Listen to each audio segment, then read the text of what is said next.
Cool. Welcome back to another episode of the Investigating Pathways podcast. Today I'm joined by Vasu, who's the founder of MaestroQA, a platform that builds software that helps managers deliver better customer service. Vasu, thanks so much for being here. Hey, thank you so much for having me, Arnav, and excited for the conversation. Absolutely. So real quick, I want to sort of take it back to your origin story real quick. So could you tell me a little bit about sort of your life as a kid and sort of growing up until you went to college? Yeah, definitely. So I grew up in San Diego. Both my parents, they grew up in India, so I'm first generation uh, Indian. And yeah, I went to school in San Diego High School, and I got a sister, just two parents, so small, tight-knit family. And I went to Penn in Philadelphia in college. I tried to study pre-med. I didn't end up really pursuing that. I ended up studying finance at Wharton, and both of those ended up kind of being busts in terms of what I ended up doing, which was starting QA right out of school. And Maestro's the only, and then I moved to New York after Penn to try and take on this endeavor. And that's actually where, and then I met Nahal shortly after, who connected us, but have been at it since then, which has been since 2013 till now. Gotcha. So I know you built like a science fair for younger kids, right, when you were in high school. And so I'm curious, what got you sort of interested in doing something like that, like fairly early on? And could you just sort of generally walk me through the life cycle of that project? Yeah, wow, you did your research. Thank you for asking that. I haven't talked about why it's YSIF. I think it stood for Young Scientist Innovation Fair, if I remember correctly. I think I started that my junior year of high school, and I started with my closest friend at the time. His name is Ankur Rathi, who is now this like famous Bollywood actor. Actually, he lives out in Mumbai now. So shout out to Ankur if he ends up listening to this. But we were both in high school, and we were both like, okay, like, it was kind of lame, but we were like, hey, how do we differentiate to get into college? Like, neither of us are that good at sports. Neither of us are like, we're good at school, but like that's not enough to get into some of the colleges we were hoping to get into. And none of the like regular extracurriculars like clubs or something like that really stood out to us as being that appealing or like that differentiable back then. So I guess we were thinking about differentiation when we were 16, and maybe I had that in my blood earlier than I thought. But for some reason, we're like, okay, let's go start something. We were both hustlers in our own way. And I don't totally remember why we landed on this science fair, but it was an awesome experience. We ended up like coming up with this concept of like helping create the science fair for kids between fourth and sixth grade. And we ended up creating brochures. We used to go around to all these different schools in San Diego and pitch them the science fair to put these brochures out to their kids. And we would leave school in the middle of the day during lunchtime, go pitch a school, and we would get sponsors, and we got parents to sponsor us and give us like thousands of dollars. Encore was this total salesperson back then. I was a little bit more shy in terms of selling, but we ended up doing it 2 years in a row, and we ended up became like a nonprofit, I remember. And so some solar panel company rented out their office space for us, and we threw the science fair there. And it was really rewarding and fulfilling experience because we got these kids who all they did was saw a brochure, saw us pitch it. These kids came and had these awesome ideas, like on how to come up with innovations to help save the environment. One of the kids, I remember, he came up with like an idea on how to like make toilets more water conservative, like more use water resources more conservatively. And we ended up getting them all some gifts. I think we got them like an Xbox back then if they won the science fair. But Nice. I haven't talked about YSIF in decade plus. So like you asked that question brings back, I'm like coming up with some of the memories on the fly, but that was an experience that now that I think about it, was like, goes back to paints the early threads of this entrepreneurial journey that I ended up being on. Gotcha. I gotta say, like, so much of that experience is so relatable right now because I'm a junior too, right? And so me and one of my friends, Motto, we're doing something fairly similar. It's not in science, but like the way you explain like the whole pitching and stuff, like we're working on this little drone project and we're like sort of pitching it to teachers in like the middle of classes. Sometimes we'll like go take a call. Yeah, that sounds super relatable. Yeah, it's hilarious. Well, Yeah. we took a lot of no's to get to a yes, even back then with that idea. But when you get that yes, I'm curious if you've got any yeses so far, but it's an Yeah. exhilarating feeling. Yeah, we've gotten, I think, probably 6 so far out of a school, probably 100 or so. So we're doing well, I think. 6 out of 100 is like a good Yeah, rate for us, I think. yeah, that's a great. Um, yeah, yeah. So yeah, really quick from there, I know you mentioned that a lot of it was like about college differentiation, et cetera, et cetera. You mentioned you got into Penn. And so I'm curious, how was your college experience? I think you touched on this a little bit. You said you went into medicine and finance in college, but sort of how was your overall college experience? Was there anything like super impactful from there, et cetera, et cetera? Yeah, so the honest version of my story was, so I went to Penn, and as I mentioned, and I was in the College of Arts and Sciences, and I started studying pre-med, taking all the pre-med classes. That's something my parents really wanted me to do. And then I transferred to Wharton after the first year because, when I was there and at that stage of my life, I was more like following the best practices that are laid out in front of me and what Hmm. my peers are doing. So I ended up in Wharton because I thought that's what all the smartest and most successful people would do. So it wasn't something as authentic to myself, but, just trying to make the best decision by looking at others. So I ended up in Wharton and studying finance. And I'd say, the first, like the majority of my college period, like school was important, but it wasn't that important to me. Like it wasn't a place where I cultivated a ton of my interests and passions. And I share that because I feel like I got really lucky at the end of it in a way that I really appreciate. But it was my June. There's a couple of really formative experiences though that have really, when I reflect on the experience, that have really shaped me to be the person I've become.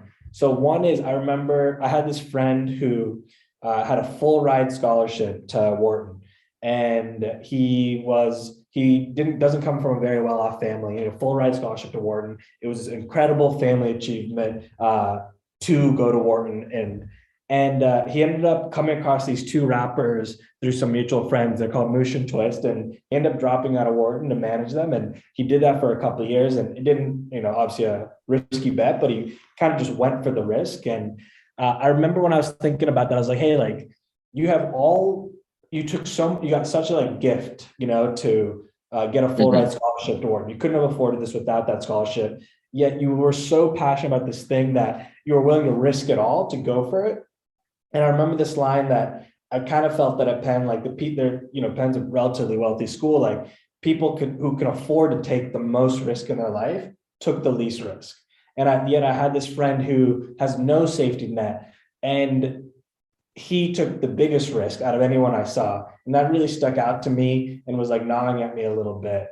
And it was one of those things where the way I rationalized why someone in his shoes would make that decision was like, he knew what it was like not to have a lot. And so he wasn't afraid of, and he was totally fine. He was totally complacent with it. He never felt like he had anything to lose. And that was one really formative memory that influenced like my willingness and courage to take a leap that I did. So, so part of it's the peers you surround yourselves by. So I got lucky in that sense there. It wasn't in my academic pursuits.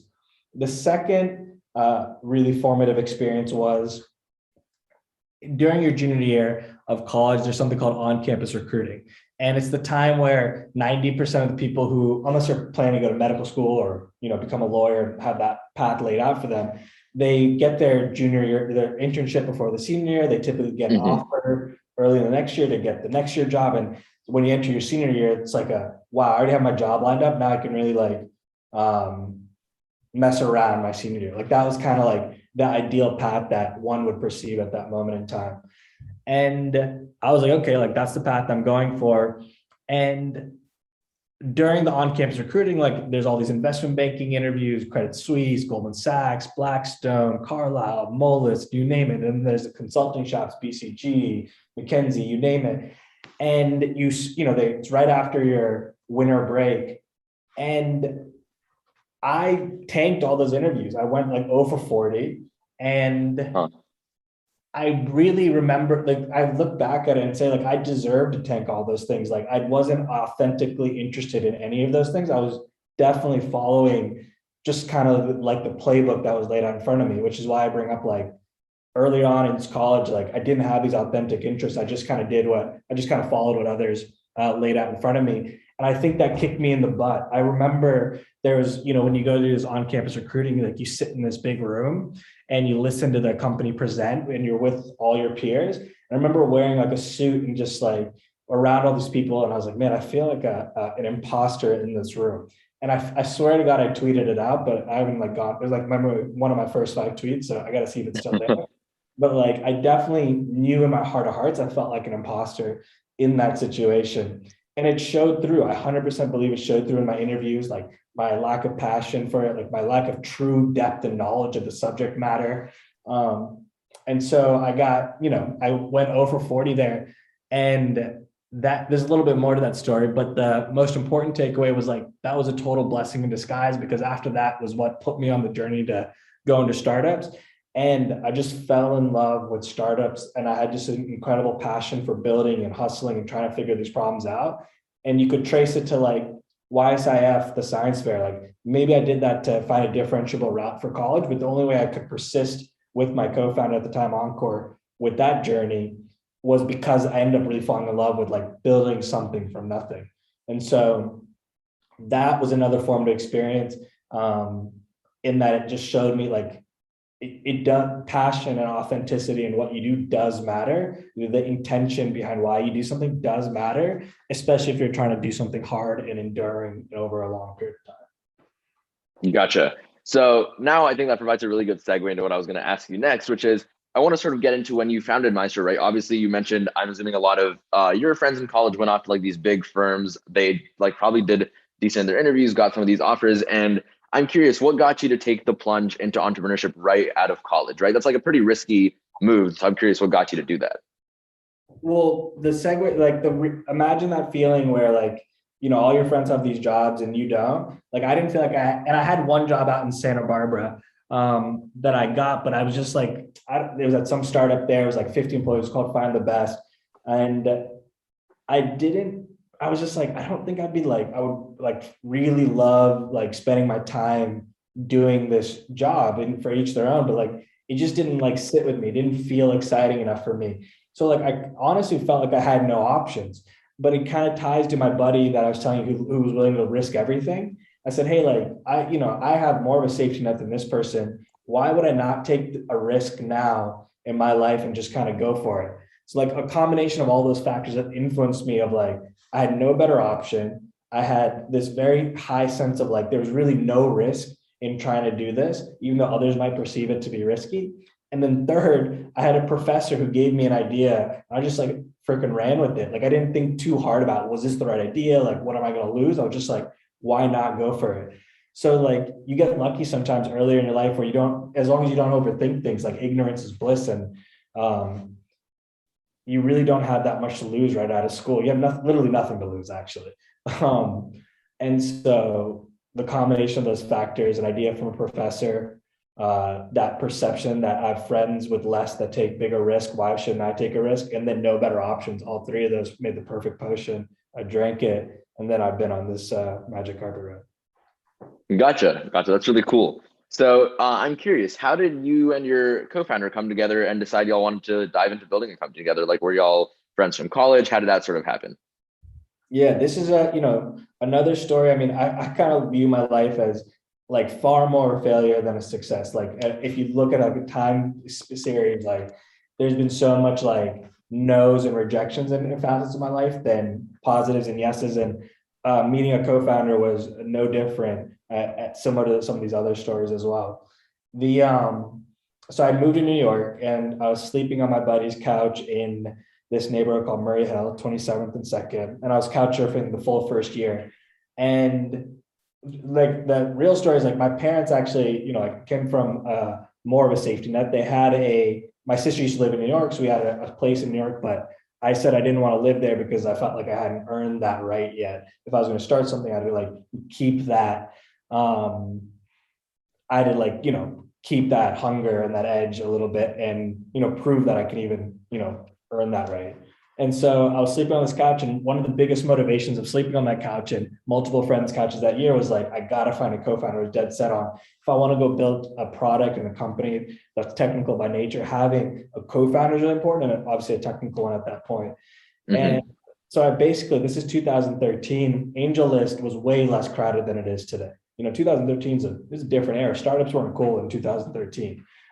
Yeah. And so on AngelList, I would just cold message people there and then on LinkedIn. And, I like network with like 40 folks or, I don't know, 20 folks, 40 folks. And Harrison, my co-founder, and we've been running at this strong for almost a decade now, met through AngelList. I said, hey, I got this research paper from a professor I'm at Penn. I'm thinking about starting this thing. It's got machine learning and this stuff involved in it. I saw you went to MIT. I saw you were in the AI lab there. Like, you want to grab a coffee and chat about it. And, again, it was way less crowded and noisy back then. He's an incredibly curious person and open to new experiences. So we met at Think Coffee, almost like a blind date. And I was like, he went to MIT. He was 6'8". I was this like nerdy little Indian guy with my glasses and trying to like talk about machine learning papers. And I was like scribbling on the back of a napkin, trying to explain it and just like trying to like prove my like some intellect to this like highly technical person. But I think, again, my authenticity and passion came through, and he wanted to partner up in a part-time capacity because he was still at MIT. And so I said, hey, that works for me. And, there was a moment where it almost didn't work out because he thought he didn't have the time in a part-time capacity, but then we reduced the part-time capacity, and then so that we ended up hanging out a little bit longer. And then we caught a break when Nahal led our seed round, like a pre-seed. And then after a year of him at MIT, he dropped out, recruited 3 of his friends to make up our founding team. And yeah, the rest is history. Oh, damn. So your co-founder actually dropped out of MIT to commit to this full time. Yeah, I mean, he also got in at like 16. Like, he's Oh, incredible. what the hell? Okay. Like, whenever we go to these pitch meetings, like it's like the odd couple, and I'm on the odd side of that. But, yeah, he ended up dropping out, but because like he's as incredible as he is, he ended up like going to like taking classes online remotely to finish his last 1 or 2 credits. So he does have a degree from there, but yeah, he dropped out and he only finished it like 3 years later. Oh, gotcha. So now I want to step away from talking about your process building last year for just a second and talk about your time being an entrepreneur in residence at ENIAC Ventures. Obviously, they're super great over there. I talked to Nahal the other day, but I'm curious, what got you interested in being an entrepreneur in residence, and sort of what do you think were some of the most impactful experiences from there? So this won't be really the answer to your question, but I'll tell you the real answer to the question. Entrepreneur residence was a fake title. I wasn't really an entrepreneur residence and I wouldn't have even accepted that title if it was a real one, because I wasn't really an entrepreneur in my eyes. Like, yeah, I was trying to start something, but to be an entrepreneur, like in my eyes, you have to earn that title. And the only way to earn that is by commitment to an idea for an extended period of time, not a year, not 2 years, but probably 5 years. Anything less than that, it's not really like you in my book. So like I was if there was a title called aspiring entrepreneur in residence, maybe I would take that. But like I wasn't a real entrepreneur in residence. What I really was Nahal's assistant. I would schedule meetings for him. I'd walk his dog Stanley. I'd pick up Stanley's dog poop. I would shadow him in meetings. But that was my whole game plan. Like I told you, I was sleeping on couches, not making any money, splitting foot long veggie Subway sandwich into 2 meals. So like I was like, okay, Nahal offered me a job as an assistant through a mutual relationship. And I just like, he paid me like $3,000 a month, I think. And which was amazing. I was like, wow, this is amazing. I get to get paid this. And my goal was just to learn from him because he was a well-known entrepreneur, newly turned VC at that period in time. And, you hustle, you work hard, you put yourself in the right situations, you seize the opportunity when it came. One day he liked me enough, I told you, Harrison, my co-founder, who, as you can tell, like you meet that guy, you're instantly mesmerized. And then he was like, hey, do you want 250K for us to seed your company or incubate your company? And Harrison and I, again, just seized the moment there, like, sure, let's go for it. Like, and that was like a very pivotal moment. And luck is a huge part of it. Gotcha. That's super cool. I find that so funny that you're just like, yeah, I walked his dog, I picked up his dog's food, but hey, I also had these other things that culminated in me getting a seed investment from Nahal. That's super cool. Like the whole range of stuff. But yeah, so back to Maestro real quick. How did you sort of implement, I guess, some of the things that you learned from college, some of the experiences that you talked about working on the science fair, and how did you sort of put all those together when you started sort of really getting into building the company? I mean, the things that all those experiences, like the biggest influence, I'd say is like, it's a great question. And it's not like it's like you learn a lesson in a book and then you apply it. But what I might say is like those experiences like built a certain fiber that I wasn't probably aware of until even a conversation like this that was being built, which is just persistence through no's and failures and just going after it. Because, and I'll be very specific as to, or let me elaborate on that thread, because as you can hopefully tell, like I feel like I've had a lot more failures and successes in general in my Yeah. life. I don't really think it's about the ratio of failures to successes, because you really just want you like, hopefully entrepreneurs in general like have the mindset of like you're going through 99 failures for that one big success. Like you, a 1% hit rate's great, but because that one hit is just so amazing. And so, but what those 99 failures teach you, if you have the right mindset, is that just like ability to break through walls and get through no's and find new ways to solve a problem and just like endlessly think through problems. And Maestro, we're in again 2013 to 2022, 9 years. Like we had a different idea from the professor. It was based on marketing analytics. That idea failed, so we pivoted about 4 years in after working really hard on an idea and learning through all those lessons. And so again, the only way we were able to pivot is like, all those failures early on also teach you low ego, willingness to grind things out. Is like we just like humbled ourselves, grinded it out, and we're fortunate to not give up and through willingness to learn and own our mistakes, find an idea that clicked, which was the idea we talked about in the beginning around improving customer service. Gotcha. So really quick, I just have to ask, where did sort of the name MaestroQA come from? It's like simple, but it's quite unique, right? And so I'm just curious how y'all came up with that. So the real answer is we started with AdTrib because the first thing we did was marketing analytics around this concept called marketing attribution. Then we pivoted to this idea of like customer journeys, like how do we map the customer journey? And then in marketing, how do we send multi-channel messages across email, SMS at different points along the customer journey? And at that time, we were like, okay, like a maestro is like a conductor of these different instruments, like the way you coordinate different channels to create a unified experience. And so it's called Maestro IQ because IQ for the machine learning side of things.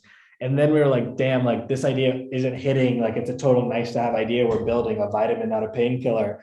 And we hit this, and then we hit on this painkiller through iteration and listening to our customers, which is what we do today. But then we're like, man, we changed our name once already. Like we can't change it. Like, I don't feel great about changing it so dramatically again. Like, oh, like what if we just change IQ to QA? That fits.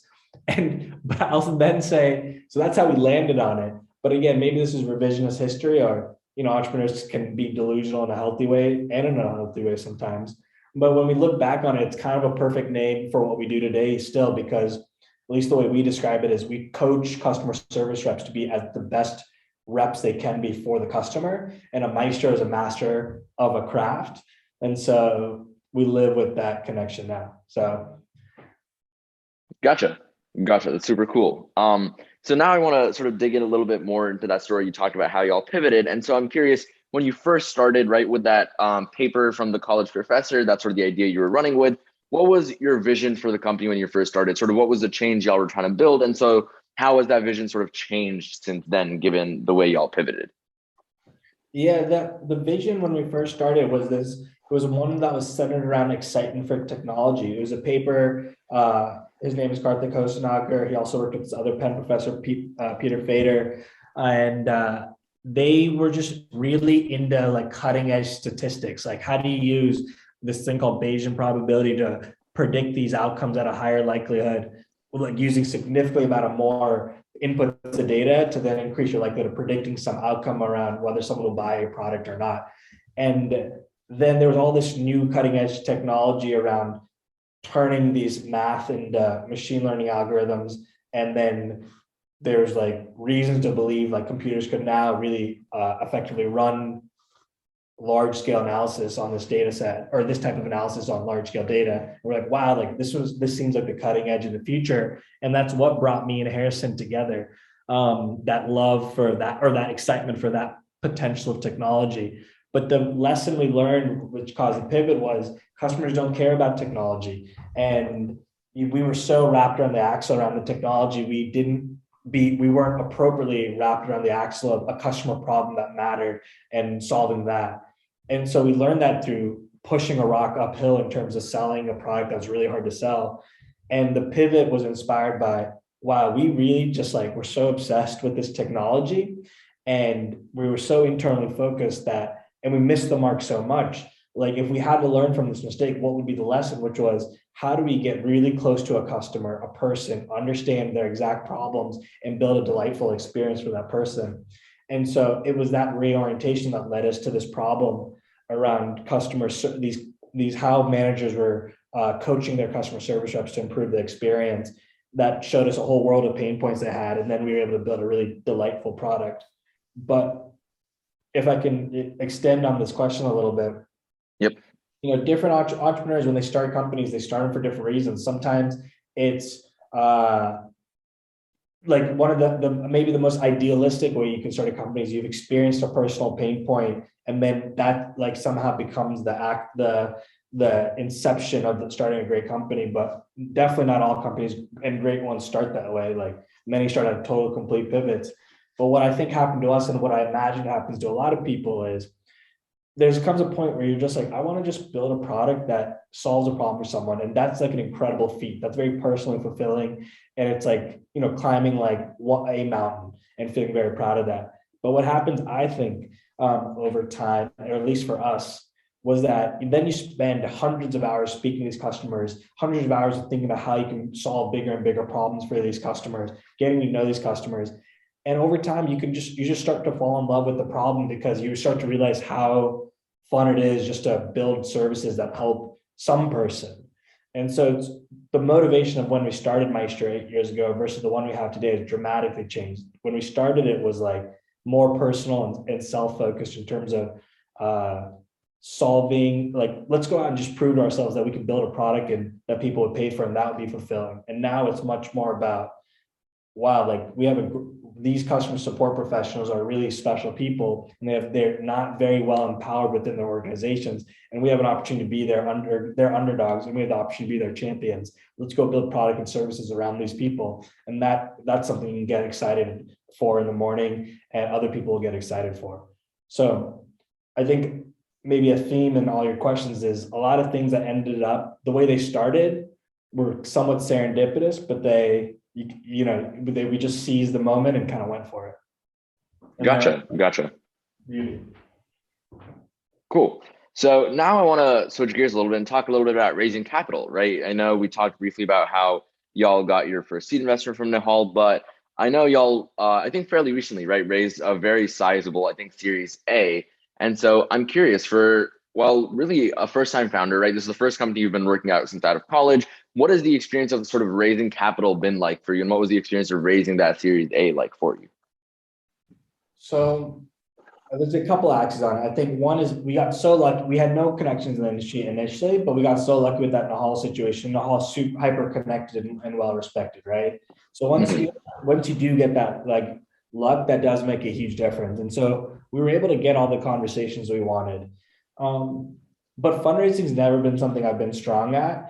And it's partly a combination of my skill set, partly a combination of the obscurity of the market that we're in. Like it's like the idea, like most bullseyes call it quality assurance for customer service. Like it's not like a big software market like CRM or HR tech or something like that. And so that definitely has a role to play in terms of how well investors understand it. But I would just say, like, yes, there's a couple things. One is like, again, in all our rounds, we got so many more no's than yeses. None of them were really like, there were moments where they became hot at the end, but like they weren't like preempted and with like 10 VCs knocking on our door the way like Notion has it or Slack has it, that type of thing, right? Yeah. And so, okay, cool. Like we all have our journey, and a lot of really tough fundraising experiences. Like lesson one is it actually can improve your company because it forces you to critically think through the story and what's going on. Two is like, that's how you get a gift out of a tough fundraising experience. Two is when it's tough, you just got to keep pitching, but then also just keep focusing on getting customers as revenue. It makes you hyper customer focused and obsessive about funding yourself through revenue. Like we were profitable. You could, in many ways, had many elements of a bootstrap company, and that discipline had a lot of benefits and positives. But then number three, I would say the biggest thing that you can take away, that I took away from the experience, was the importance of vision and having big ambitions. So like how you really think about what your company will look like 10 years from now and the impact it'll have on the market and the change it's trying to affect on the market. That is one of the most powerful things in fundraising. And then that translates into recruiting as well. And so one of the things that fundraising, as tough as it can be, it can force you to really think through the narrative and the size of ambition and push yourself to think bigger and go bigger. So there's a lot of positive out of tough fundraising experiences, but it's no fun by any means. Gotcha. So now I sort of want to talk about, since we were talking about this just briefly at the beginning of the call, sort of the experience that COVID has had on your business as a whole. You mentioned that recently because of the recent variant, et cetera, a lot of your company has sort of caught COVID, but I'm curious with the whole pandemic of the last, 2 years, Dan, 2 years of COVID, how has sort of the business aspect of the company sort of had to pivot? Did you all have to change anything? Did you see any increases in business? How did that sort of work?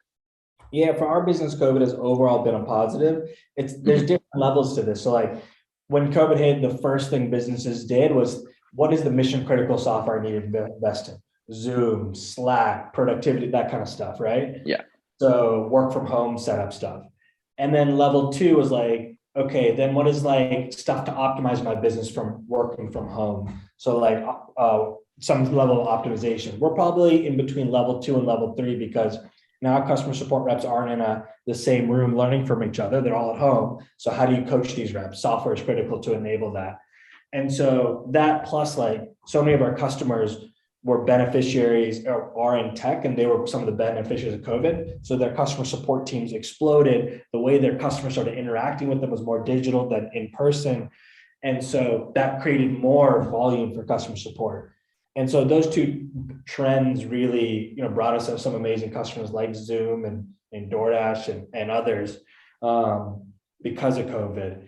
And then from the employee standpoint, like we were very much an in-office culture, but I think I'm so grateful that, and I was very bullish on that, like becoming a fully remote company was too extreme for my limited thinking at the time. But I'm so thankful for being remote. I see so many positives. I'm so excited about the diversity of talent we've been able to recruit and bring in from it. And so I think it's made our company culture stronger and better in so many ways. Gotcha. Yeah, I think that's sort of what I expected given the nature of the business, but I'm really glad that it's like sort of worked out over COVID. I'm curious why you mentioned that you were sort of a little bit hesitant to go fully online at first. Or fully remote. Sorry. I'm curious why sort of that was, what got you to change and like decide it makes sense to go fully remote, that sort of stuff. Why was just like limited thinking. It was what I was used to. I couldn't really it was just, I was like, I wasn't maybe being truly intellectually honest or open-minded about it. And so like, I was like, in-person collaboration is so important, like being around each other is so important. I do love those things, those are important. But like COVID obviously was like it was a deal breaker. Like if you want a company to run, you need to be remote. And then, you start to realize all these benefits out of it. And I've fallen in love with it. I think our company's fallen in love with it. Gotcha. That's super cool. So now looking forward, I guess, as COVID sort of recovers, everything's sort of kind of getting back to normal. I'm curious, where are you sort of hoping to go with the company? How are you expecting the vision of the company to evolve as it sort of continues to grow? Yeah, so I mean, part of this was really been formulated a little bit before we were raising money earlier last year. But one of the things right now, we sell software that helps managers coach their customer service reps, and that's really important. At the same time, we see an opportunity to make customer service teams the voice of the customer and companies. If you think about a customer of ours like Etsy, the customer service team is the only team that speaks to customers all day. And yet all the insight they have is a black box that no one's tapped into across the organization. And if there's an option to build products and services that empower the customer service to represent the voice of the customer across every single employee and bring a whole company closer to the customer, That's both really impactful to the company, it's impactful to the customers, and that makes these customer service folks heroes and have more recognition and job satisfaction and career earnings. And so those will be some of the metrics of success, over the next 10 or 20 years. Gotcha. So now I want to sort of shift and talk about a few more sort of broader questions that aren't as specific to Maestro. The first of which is sort of if you had to like take everything you've learned over the past, I don't know, like decade and a half-ish, right? And had to like boil it down to like one of like the most important learning lessons that you've had that, you wish you had when you were first starting out with your company or some other like large project, sort of what would that be? What is like that one learning lesson that you think like is super important? It's a good question. I would say, let me break that question out. Like, let's say like if I look back over the last 10, 15 years and some of these questions you were prompted these thoughts, Mhm. what are some of like the tenets that I hope I carry forward for the next 10 or 20 years? I think others should consider at least. One is, if you hear it pop in some of my answers to the questions, like it wasn't like the reason I started to do something, yet got found so much appreciation for a different reason on the other end of it. They don't Mhm. mind that. Like I started YSF to, try and get into college, but then I learned something more about myself in that experience. And so I think one lesson is whatever you do, attack it with a level of hunger and passion and authenticity, and you'll be surprised what you learn about yourself on the other side of it. So that's one lesson. I think that's a thread to carry through. The second is definitely around the importance of mindset. Like you can really tell the difference between folks with these very different mindsets. But if you can, I believe like entrepreneurs are born, not like born, but they're shaped at very early ages in terms of their experiences in life, but experiences in life and how they approach challenges really shape them. So like when we interview, we like to understand like what are the things early on that where you overcame some sort of adversity or rejection or failure, toughness, how to respond to it. So like if it gets shaped early on, how do you continue to cultivate and approach failures and obstacles going forward? So like that mindset is just like so critical and hopefully something you don't lose going forward and something I'm thankful looking backwards on. And then the third is like like I always say this quote, like comparison is the thief of joy. Like everyone has their own journey. Like mine does, the way we fundraise, the way we got it, I got into startups, how long it's taken us to, we pivoted and, we've been at this for so long, we have so much more to go. Like we have our own journey on it. And so as long as you approach, so like, don't just compare yourself to like others, just focus on A, being authentic about it, really enjoying it, but then B, just like learning a ton, just constantly trying to learn and get better and Mhm. make sure you enjoy that part of the experience, because without those three things, I don't think I'd be where I'm at today. And hopefully these three things are the most important, some of the most important things to carry me for the next 20 years too. Gotcha. And so I know you've talked a lot about how you think you have more individual failures than successes, right? But I'm curious, holistically, at this point, would you consider yourself like successful? No. How come? I mean, one is I think the best almost never do because they're always hungry for more. Like success Hmm. is always relative, and you want like I bet, yeah, like you just always want more. Like it's always relative, and like I don't even know if that's the goal, like to be successful or not. Like to me, it goes back to like, do you feel like if you ask a question, do you feel like you're pursuing something you're authentically passionate about, or are you doing it to like have $1 billion company? And it's definitely because I'm authentically passionate about it, and the byproduct of that is great. Those types of successes. So I don't even know if I would want to ever. That's not like where I put my goalposts like success. To be successful. Like there's something as a successful company. Like we have some success as a company. We're not the most successful company, but we're working our hardest all the time to kick butt and get better every day and become more and more impactful as a company.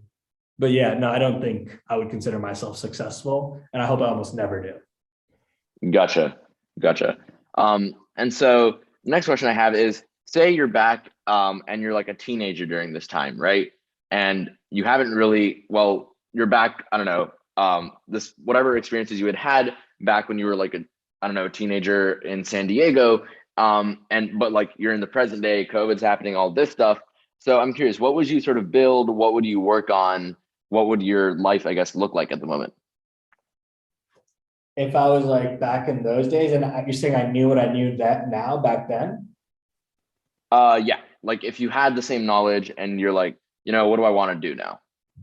I mean, I've thought about the question, like if I was to go back to Penn, like how would I do that differently? So I think it's a extension of that thread.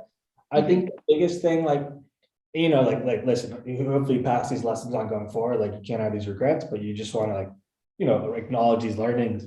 I would think one is like finding the authentic passions and pursuits earlier on. Like, as I mentioned, like I was very much playing by the book and following the rule book. And there were some benefits that taught me like discipline and hard work and those things. So I wouldn't want to lose those. But if I could also add like that curiosity to explore all sorts of random passions, I think that would serve me so much.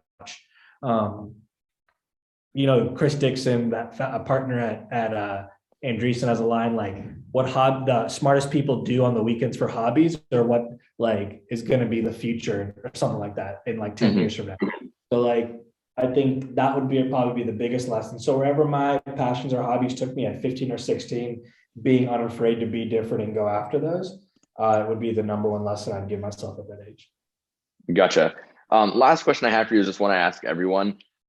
If you ask me why I ask it, I don't really have a good reason, except I just feel like it reveals something about the personality.